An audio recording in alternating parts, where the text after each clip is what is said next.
السلام عليكم ورحمة الله وبركاته. وعليكم السلام.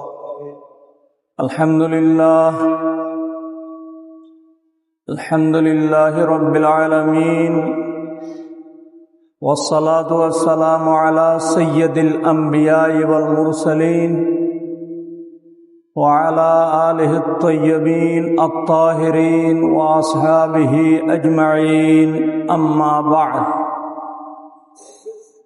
فأعوذ بالله من الشيطان الرجيم. بسم الله الرحمن الرحيم. لن ينال الله لحومها ولا دماؤها ولكن يناله التقوى منكم. وأيضا قال الله عز وجل في شان حبيبه ومحبوبه مخبرا وآمرا: إن الله وملائكته يصلون على النبي يا أيها الذين آمنوا صلوا عليه وسلموا تسليما. صلى الله على سيدنا محمد آله وأصحابه وسلم. صلى الله على سيدنا محمد آله وأصحابه وسلم. صلاة يا رسول الله عليكم، سلام يا حبيب الله عليكم. تو یہ سلطان عالم یا حبیبی، زیرو یہ لطف سوئے من نظر کن.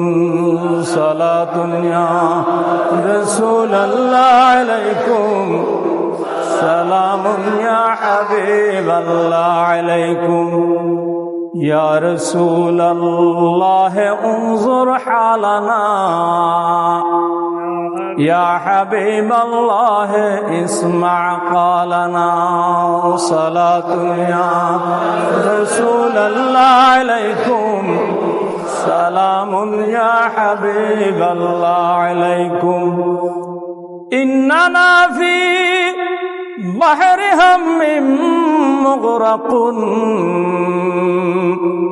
خذ یدی سہل لنا اشکالنا.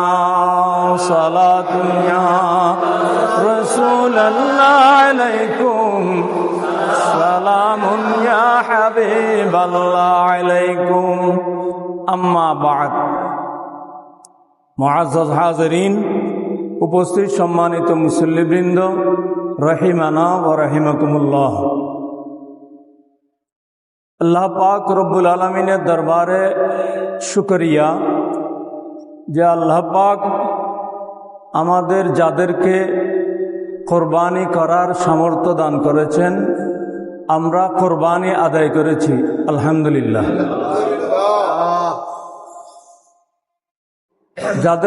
যাদের এই বছর কোরবানি আদায় করার সামর্থ্য হয়নি, আল্লাহ পাক তাদেরকেও কোরবানি করার মতো সামর্থ্য দান করুন, আমিন।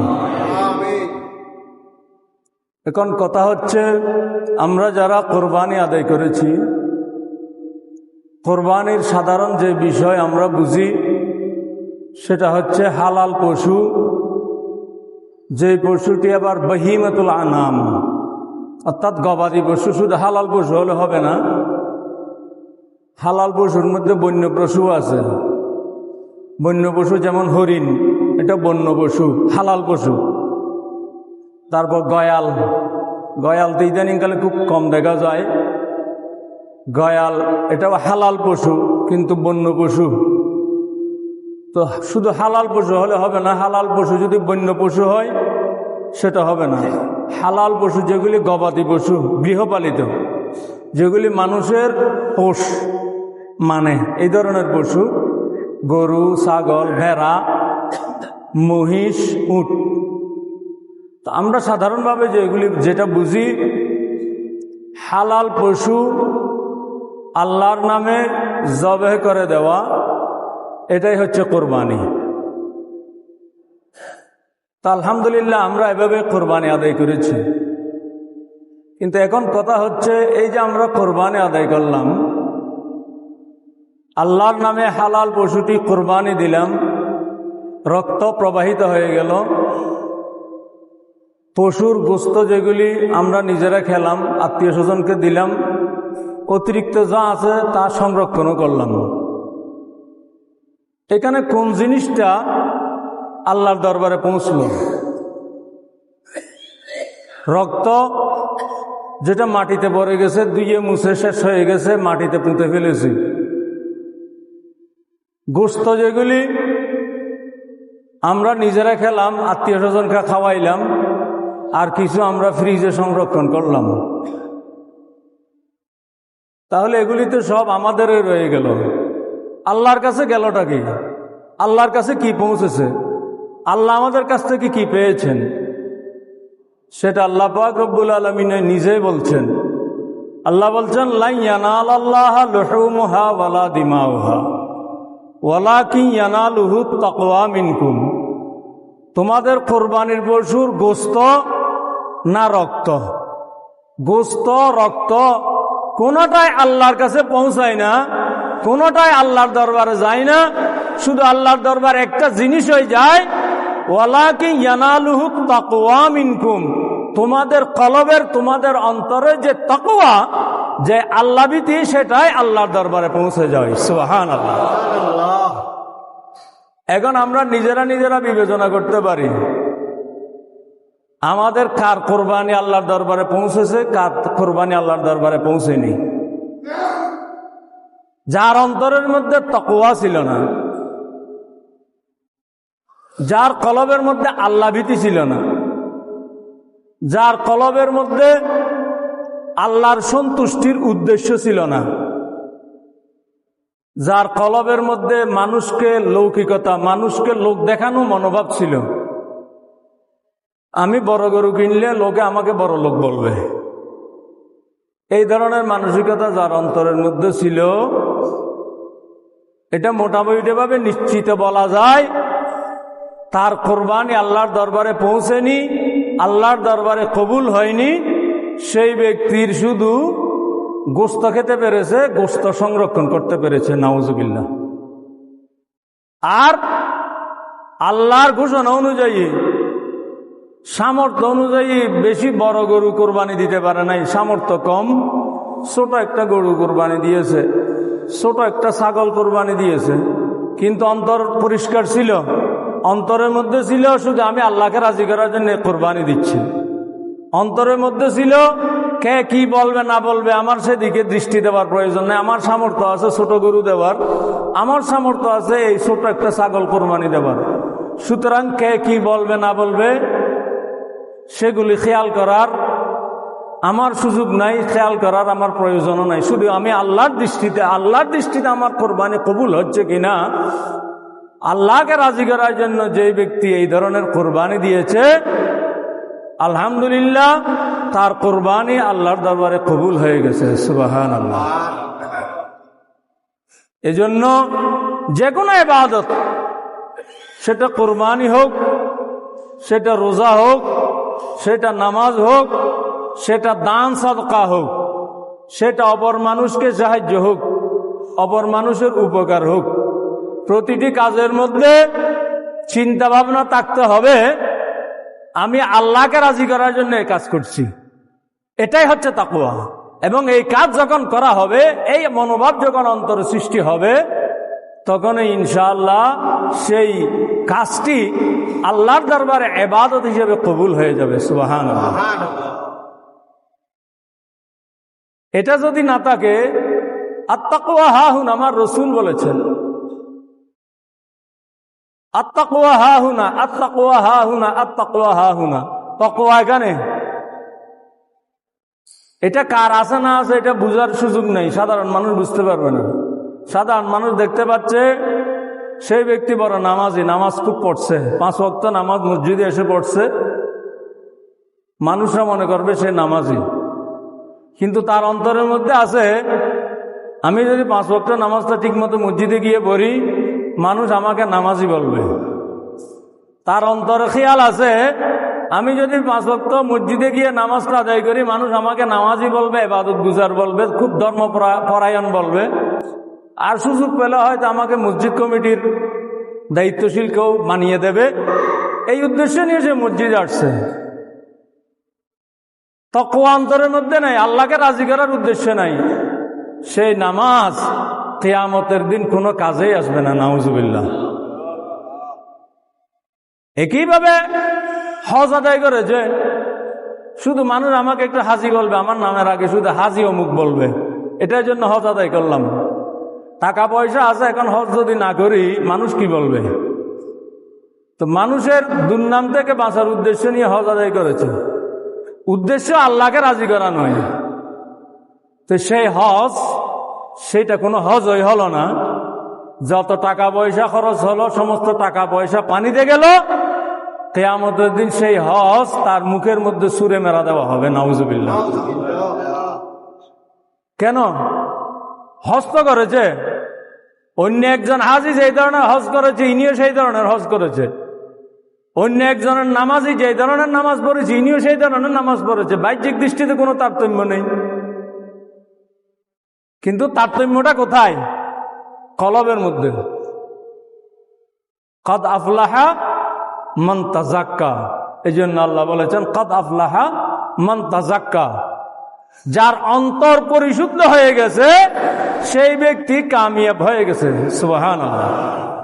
তাহলে হজ আদায় করেছে, নামাজ আদায় করেছে, কিন্তু অন্তরের পরিশুদ্ধি ছিল না, অন্তরের মধ্যে তাকওয়া ছিল না।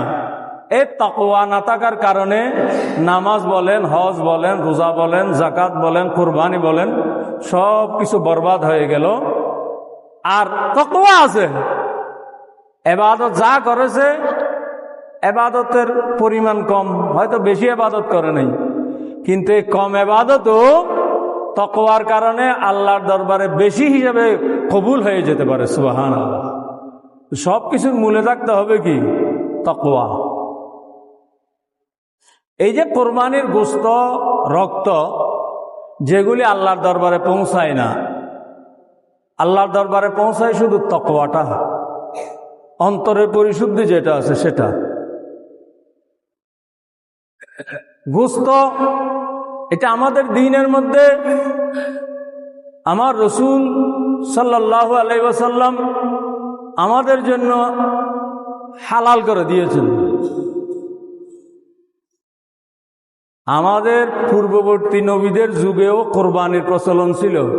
কোরবানির প্রচলন একেবারে হযরতে আদম আলাইহিস সালামের যুগ থেকে শুরু হয়েছে, কিন্তু তৎকালীন সময়ে কি ছিল না?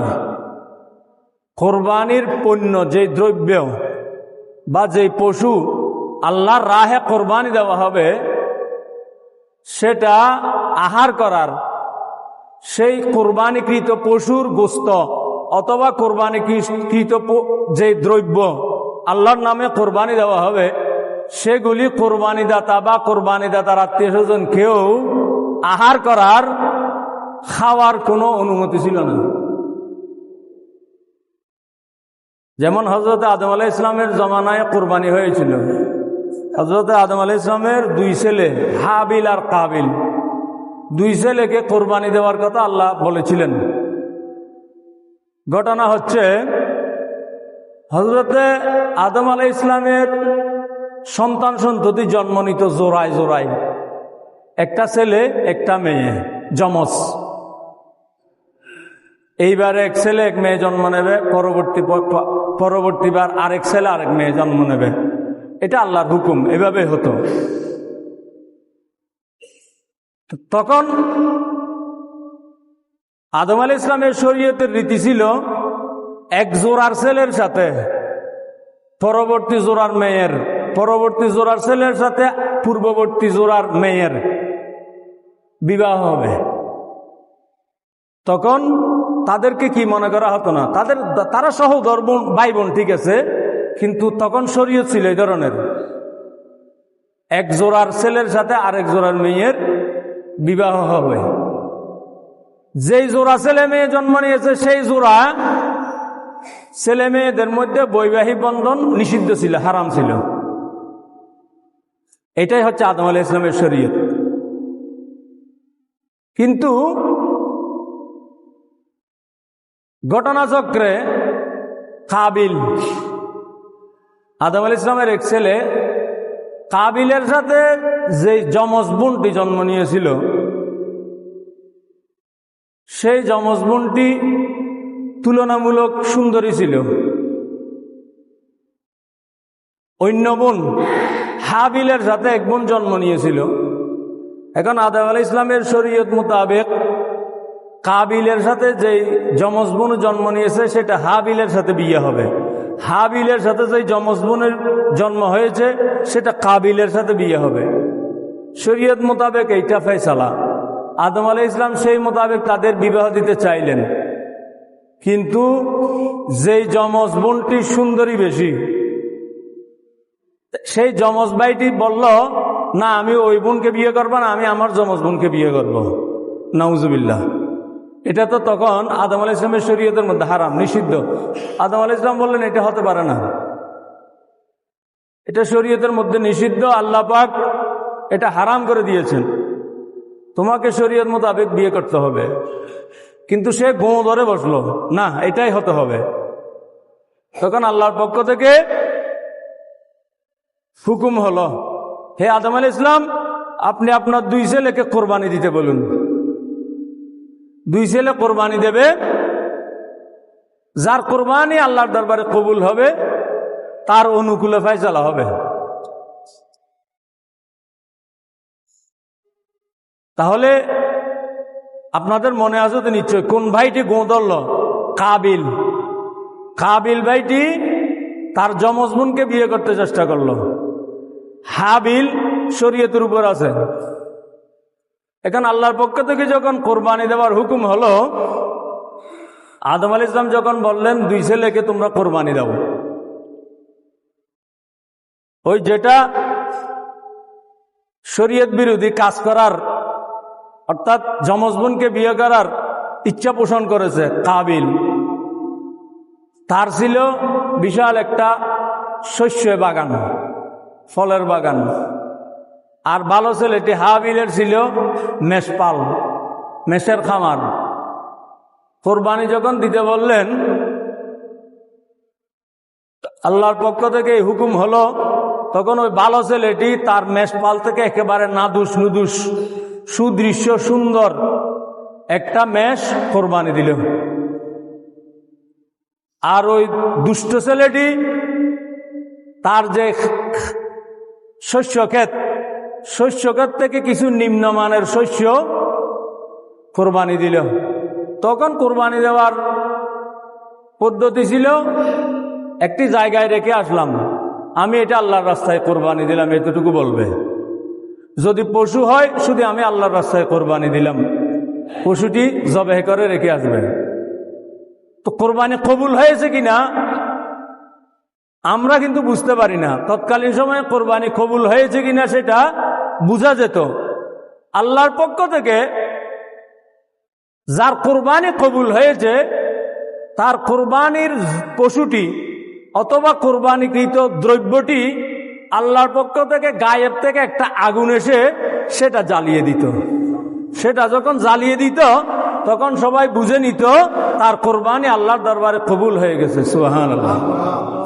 এই দুই ভাই যখন কোরবানি দিল, ওই দুই ভাইয়ের মধ্যে ভালো ছেলেটির, ভালো ভাইটির ওই পশুটি আল্লাহর পক্ষ থেকে গায়েব থেকে একটা আগুন এসে জ্বালিয়ে দিয়েছে, তার অর্থ হচ্ছে তার কোরবানি কবুল হয়ে গেছে। সুবহানাল্লাহ। আর ওই দুষ্ট ছেলেটি যেই শস্য আল্লাহর রাস্তায় কোরবানি দিয়েছিল সেগুলি যেভাবে রেখেছিল সেভাবেই রইল, তাহলে স্পষ্ট বোঝা গেল তার কোরবানি কবুল হয়নি। নাউজুবিল্লাহ। তাহলে কোরবানি কবুল হলো না কেন? ওই ভাইটির কোরবানি কবুল হলো এই জন্য যে তার অন্তরের মধ্যে তাকওয়া ছিল, সে এই উদ্দেশ্যে কোরবানি দিয়েছে। আল্লাহ যেহেতু হুকুম করেছেন, নবী যেহেতু বলেছেন তার বাবা হযরত আদম আলাইহিস সালাম, এই জন্য আমি একেবারে আমার মেষপালের সবচেয়ে উত্তম নাদুস নুদুস সুন্দর পশুটি আমি কোরবানি দেব। সে সেভাবে কোরবানি দিয়েছে, এই জন্য আল্লাহর দরবারে সে কোরবানি কবুল হয়ে গেছে। সুবহানাল্লাহ। আর দুষ্ট ছেলেটির অন্তরের মধ্যে তো পরিশুদ্ধি নেই, তার অন্তরের মধ্যে দুষ্ট খেয়াল তার অন্তরের মধ্যে আছে, তার অন্তরের মধ্যে আছে তো শরীয়ত বিরোধী কাজ করবে, সে তার নিজের বোনকে বিয়ে করবে। কোরবানি কবুল হোক না হোক, যা হবে হবে, কিন্তু আমি যে সিদ্ধান্ত নিয়েছি আমার বোনকে আমি কি করব, বিয়ে করব, এই সিদ্ধান্তের উপর আমি অটল আছি। বাবা বলছেন নবী হিসেবে, সুতরাং কোরবানি দিচ্ছি। সে সেই মোতাবেক কোরবানি দিয়েছে, তাই সেই কোরবানি আল্লাহর দরবারে কবুল হয়নি, নাউজুবিল্লাহ। তাহলে এই পর্যায়ে যখন ভালো ছেলেটির কোরবানি কবুল হয়ে গেল, আল্লাহ পাকের হুকুম মোতাবেক যার অনুকূলে কোরবানি হবে, যার কোরবানি কবুল হবে তার অনুকূলে রায় হবে। এখন ভালো ছেলে হাবিলের কোরবানি কবুল হয়ে গেছে, তো হাবিলের যে ইচ্ছা, হাবিলের কোনো ইচ্ছা নেই আলাদা। হাবিলের ইচ্ছা হচ্ছে শরীয়ত মোতাবেক যেটা, আমার যমজ বোন আমার পরবর্তী ভাইয়ের সাথে বিয়ে হবে, আর পরবর্তী যমজ বোন আমার সাথে বিয়ে হবে, এটা শরীয়তের নির্দেশ, সুতরাং এই নির্দেশ আমি মেনে নেব। তো তার কোরবানি যখন কবুল হয়ে গেল, শরীয়তের এই হুকুম বহাল থাকলো। কিন্তু ওই কাবিলের কোরবানি কবুলও হলো না, সে গুঁ ধরে বসলো তার যমজ বোনকে সে বিয়ে করবে। কোরবানি কবুল না হওয়ার পরেও সে তার এই দৃঢ় যে একটা দুষ্ট মনোভাব, সেই মনোভাব থেকে সে ফিরে আসলো না। সে তারপরেও আদম আলাইহিস সালামকে বলল, না আমি আমার বোনকে বিয়ে করব, নাউজুবিল্লাহ। শেষ পর্যায়ে অবস্থা এমন হলো, ওই দুষ্ট ভাইটি তার ভালো ভাইটিকে হাবিল, ওই হাবিলকে হত্যা করে ফেললো, নাউজুবিল্লাহ। দুনিয়ার ইতিহাসে প্রথম হত্যাকাণ্ড হলো এটাই। এর আগে দুনিয়ায় আর কোনো হত্যাকাণ্ডের ঘটনা হয়নি। তো প্রথম হত্যা করলো কাবিল হাবিলকে। এখন ঘটনাচক্রে মরে যাবে এটা বুঝে নাই, কারণ মরার অভিজ্ঞতা এখনো তাদের কারো হয়নি। মরা মানুষ, যা মানুষ যে মরে সেটা কেউ দেখেও নাই, বুঝেও নাই, জানেও না। এটা তর্কাতর্কি হয়েছে। তর্কাতর্কির এক পর্যায়ে গিয়ে কাবিল একটা বড় পাথর দিয়ে ভাইয়ের মাথায় আঘাত করেছে। আঘাতের পরে দেখা গেল ভাইটি মারা গেল। এখন বুঝতে পারলো এইভাবে আঘাত করলে মানুষ মারা যায়। এখন মানুষ মারা যাওয়ার পরে সে আবার আরেক সমস্যায় পড়ে গেল। একজন মানুষ যে মারা গেল, এখন একে কি করবে? এই মানুষটিকে কি করবে এখন? কারণ তখন তো মানুষও মারা যায় নাই, দাফন কাফনেরও ব্যবস্থা শুরু হয় নাই। দাফন কাফন এগুলি মানুষ জানে না, বুঝে না। এখন কি করবে? সে বড় চিন্তায় পড়ে গেল। ভাইকে মেরে ফেলেছে, শয়তানের প্ররোচনায় পড়ে, নিজের নফসে আম্মারার কুপ্রবৃত্তির প্ররোচনায় পড়ে। এখন এটাকে নিয়ে একটা মহাসমস্যায় পড়ে গেল। কি করবে না করবে চিন্তায় আছে। এই অবস্থায় দেখা গেল দুই কাক এক গাছের মধ্যে তারা মারামারি করছে, ঝগড়া করছে, টুকরা টুকরি করছে। দুই কাক টুকরা টুকরি করতে করতে এক কাক আরেক কাককে মেরে ফেলেছে।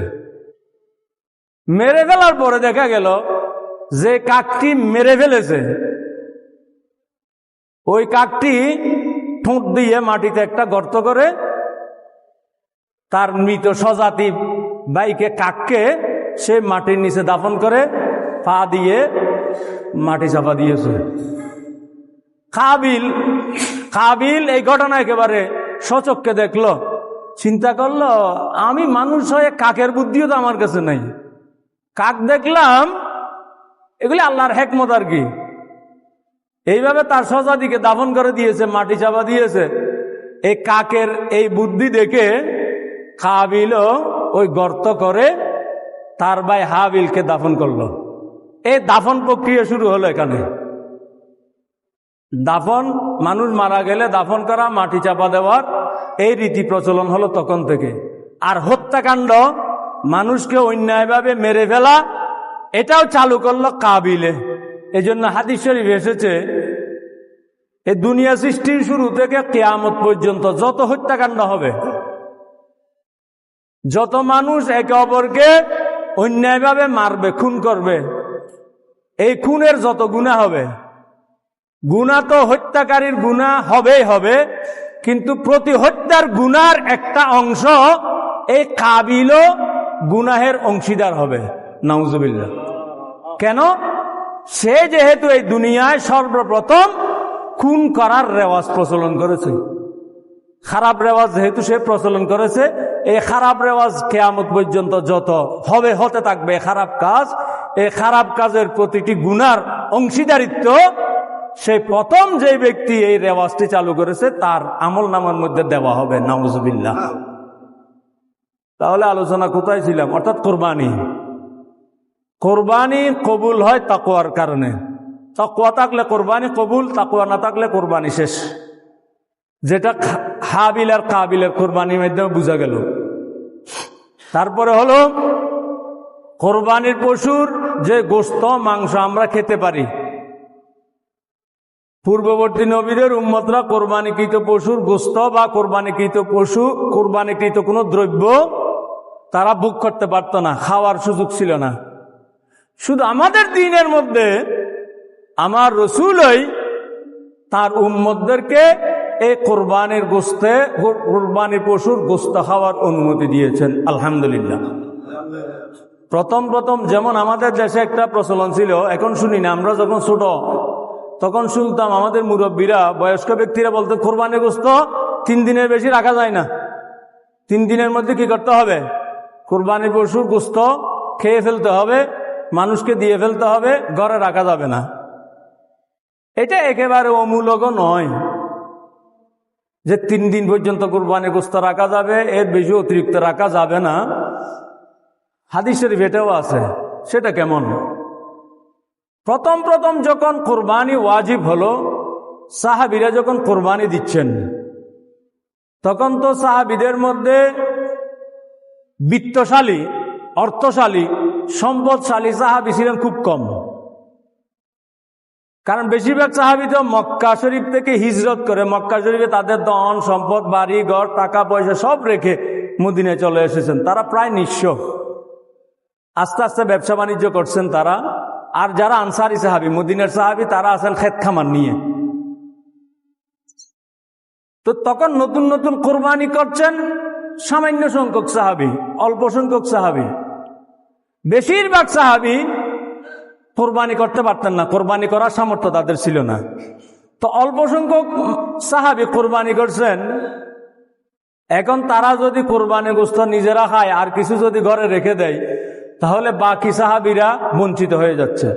এই জন্য রসুল সাল্লাল্লাহু আলাইহি ওয়াসাল্লাম বললেন, তোমরা যারা কোরবানি করেছ, কোরবানির গোশত 3 দিন বেশি রাখতে পারবে না।